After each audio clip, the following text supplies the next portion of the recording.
The city never truly sleeps. Even after midnight, the glow of streetlights dances across empty roads, and the distant hum of passing cars lingers like a whisper.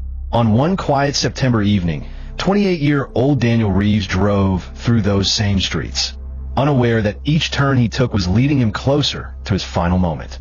Daniel wasn't anyone famous or powerful. He was a quiet, creative soul, a graphic designer who spent most of his days working from home, sketching ideas and meeting deadlines. To those who knew him, Daniel was gentle, thoughtful, and almost too kind for a world that often rewarded the opposite. That night, he had been at a friend's house watching a football game. Nothing unusual, just laughter, snacks, and talk about work and life. When the game ended, he grabbed his jacket, said goodbye, and stepped into the cool night air. He had no idea that his small, ordinary walk to the car would be the last peaceful thing he'd ever do. At the same time, across the city, another story was unfolding, one filled with anger, revenge, and blood. Police had spent weeks chasing Terry Ghost Malone, a violent gang member wanted for a recent shooting that left one man in critical condition. His name was whispered in alleyways and bars, his photo printed on wanted posters that most ignored. The streets were tense, the air thick with talk of retaliation. But vengeance often moves faster than justice. 3 men, friends of Terry's last victim, decided that waiting for the police wasn't enough. They wanted payback, and they wanted it now.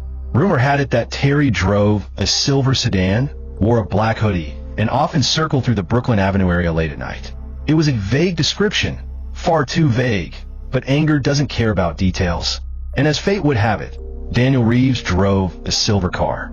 That night, he was wearing a black hoodie. The rain began to fall lightly as Daniel turned onto Brooklyn Avenue, his headlights cutting through the mist. He was probably humming softly to himself, thinking about getting home and finishing that design project waiting on his laptop. He didn't notice the dark sedan that pulled out a few blocks behind him, matching his every move. Inside that car sat 3 men, their minds clouded by rage. They followed Daniel for nearly 10 minutes, silent, focused, convinced they were about to make things right. At a red light, Daniel stopped. The street was empty. The men pulled up beside him. One of them rolled down his window, and in the next few seconds, a single gunshot shattered the night. Daniel's car drifted onto the sidewalk and came to a slow stop. The engine kept running. The wipers brushed away rain that no longer mattered. By morning, the city buzzed with confusion. Another shooting, another tragedy. But this one felt different. Daniel wasn't a gang member. He wasn't part of any feud.